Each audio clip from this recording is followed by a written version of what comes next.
तो बेटे last class में हम लोगों ने क्वेश्चन नंबर 7, 8 और 9 कर लिए थे। 9th वाले क्वेश्चन में क्या था कि 100 ग्राम वाटर में हमको क्या निकालना था। 9th वाला क्वेश्चन जो एस सी वर्मा का था उसमें 100 ग्राम H2O में वाटर में हमें टोटल चार्ज निकालना था। तो याद है कितना चार्ज आया था?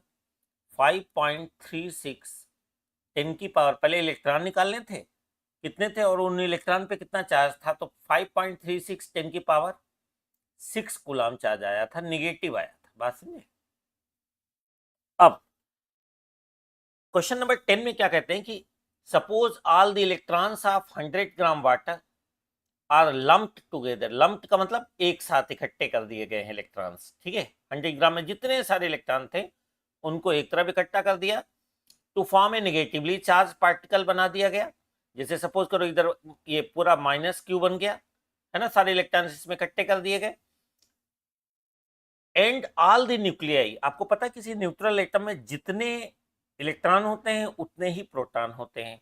तो अगर ये -q होगा तो अब न्यूक्लियाई को जो है ना, जितने न्यूक्लियाई हैं उनको एक तरफ लंप कर दिया। लंप टुगेदर का मतलब इकट्ठा कर देना।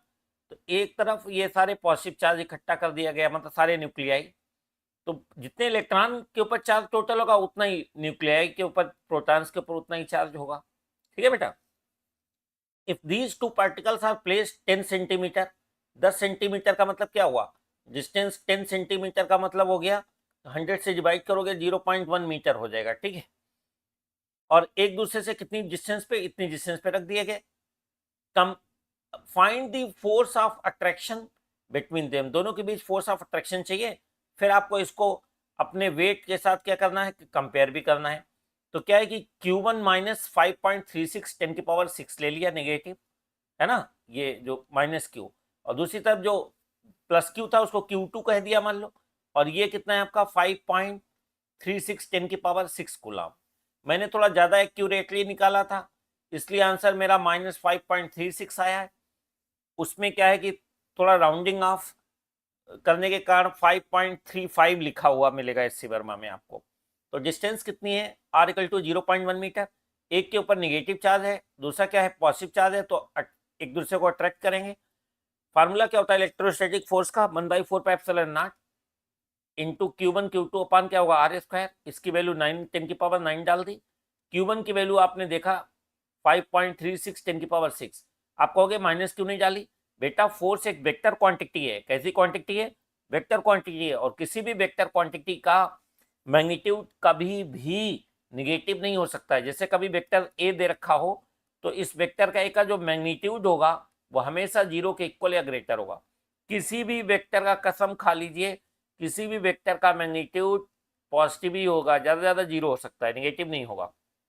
इसलिए हम Q1 और Q2 की वैल्यू पॉजिटिव है तो पॉजिटिव लिखते ही हैं, अगर निगेटिव है तब भी पॉजिटिव लिखते हैं। अच्छा, Q2 कितना है आपका? 5.36 10 की पावर क्या है 6 r² हो गया।